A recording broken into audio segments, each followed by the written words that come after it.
Tamil Nadu CM Jayalalithaa ఆరోగ్యంపై Chennai Apollo డాక్టర్లు health bulletin ఇచ్చారు. చికిత్సకు జయ సహకరిస్తున్నారని, ఇంకొన్ని రోజులు ట్రీట్మెంట్ అవసరమని చెప్పారు. దీంతో అమ్మ అభిమానులు, అన్నాడీఎంకే కార్యకర్తలు కాస్త రిలీఫ్ అయ్యారు. ఇప్పటికైనా సోషల్ మీడియాలో రూమర్లు ఆపాలని కోరుతున్నారు.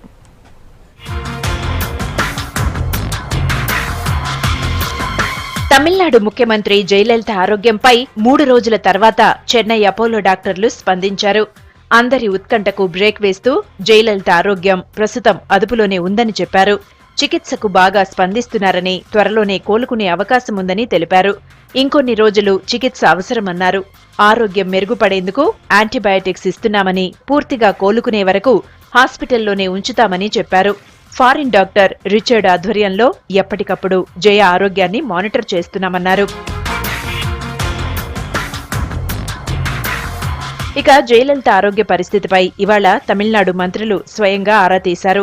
అన్నాడీఎంకే నాయకులు అమ్మ ఆరోగ్యంగా తిరిగి వస్తారని పూజలు చేశారు. జయలలిత ఆరోగ్యంగానే ఉన్నారంటూ గవర్నర్ కార్యాలయం నుంచి ప్రకటన వచ్చాక కూడా సోషల్ మీడియాలో రూమర్లు క్రియేట్ చేయడం సరికాదన్నారు. అబద్దాలు ప్రచారం చేసేవారిపై పోలీసులు కఠిన చర్యలు తీసుకోవాలన్నారు. Mr. Karunanidhi, I want to answer only one thing. Amma is taking a treatment. But Amma is a female. Why should he need the photo and all?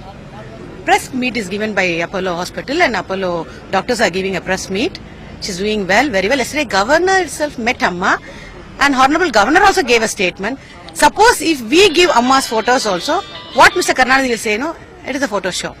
I am not sure about it. I want to know whether it's a real photo. See, they want to make this as a politics. Health bulletin release కావడంతో అమ్మ అభిమానులు ఆనందిస్తున్నారు. త్వరలోనే జయలలిత పూర్తి ఆరోగ్యంతో తిరిగి వస్తారని నమ్ముతున్నారు. మరోవైపు అవసరమైతే విదేశాలకు తీసుకువెళ్లి జయలలితకు మరింత ఉన్నత వైద్యం ఇప్పించే దిశగా ప్రభుత్వ వర్గాలు ఆలోచిస్తున్నట్టు తెలుస్తోంది.